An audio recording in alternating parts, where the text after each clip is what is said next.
For 16 years, the FBI's most wanted man in America wasn't hiding in a bunker or a jungle or a foreign country under armed guard.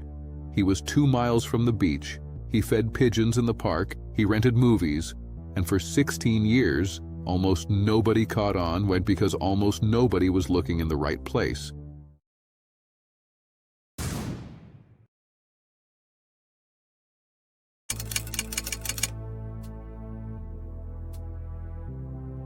Every state has one, a case the FBI never closed or one that took years to. This is the story behind the manhunt, state by state, fugitive by fugitive. Tonight, Massachusetts.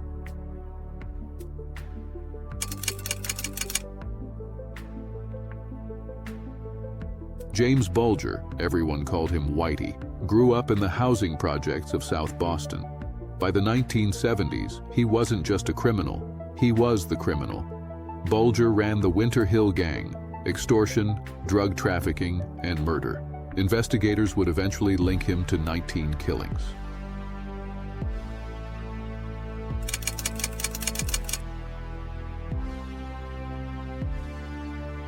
Here's the detail that separates this case from almost any other fugitive story.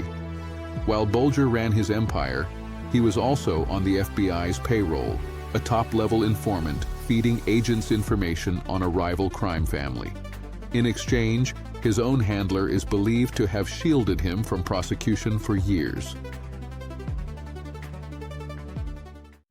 That relationship would later explode into one of the biggest corruption scandals in FBI history. But in 1994, all Bulger needed to know was one thing: an indictment was coming, and someone inside the FBI was about to warn him.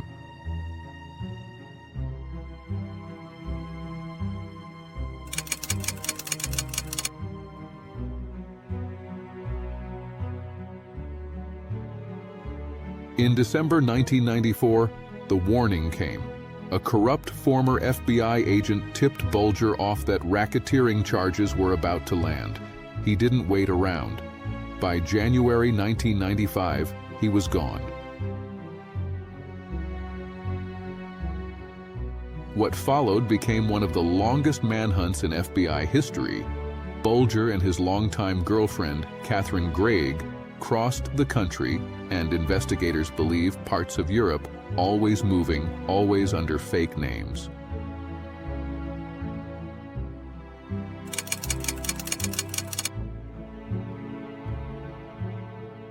Their final alias, Charles and Carol Gasco, a quiet, retired couple. Nothing about them stood out. That was the entire point.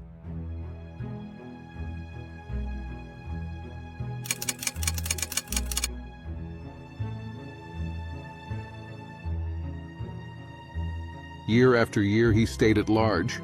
Then in 2011, after Osama bin Laden was killed, the FBI's most wanted list shifted, and Bulger moved into the #1 spot.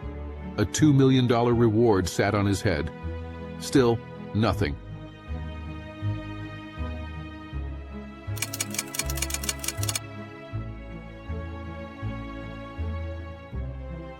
"16 years of dead ends taught the FBI something. Chasing Bulger directly wasn't working.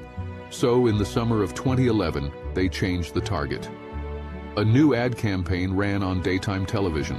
Not Bulger's face, but Catherine Gregg's, offering a $100,000 reward for information on her.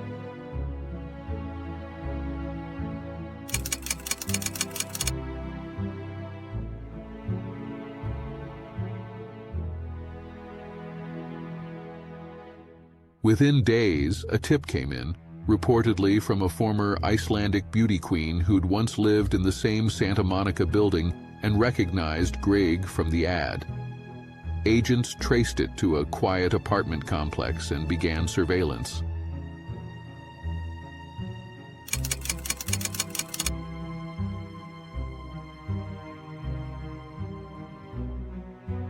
On June 22, 2011, agents used a ruse to draw Bulger outside. He was arrested without incident. Gregg was arrested moments later. Inside their apartment, more than $800,000 in cash and a hidden weapons cache stashed behind the walls. 16 years ended not with a shootout, but with a knock on the door.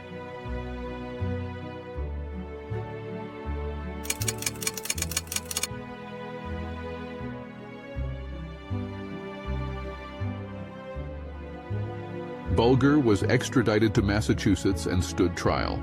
In August 2013, he was convicted on racketeering charges tied to 11 of the 19 murders investigators had linked him to, and sentenced to 2 consecutive life terms plus 5 years.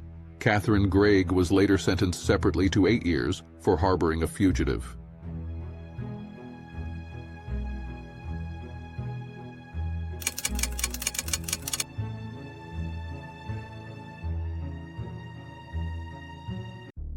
He never left prison. In October 2018, at 89 years old, Whitey Bulger was killed by fellow inmates within a day of being transferred to a federal penitentiary in West Virginia, closing the final chapter on one of the strangest manhunts the FBI ever ran.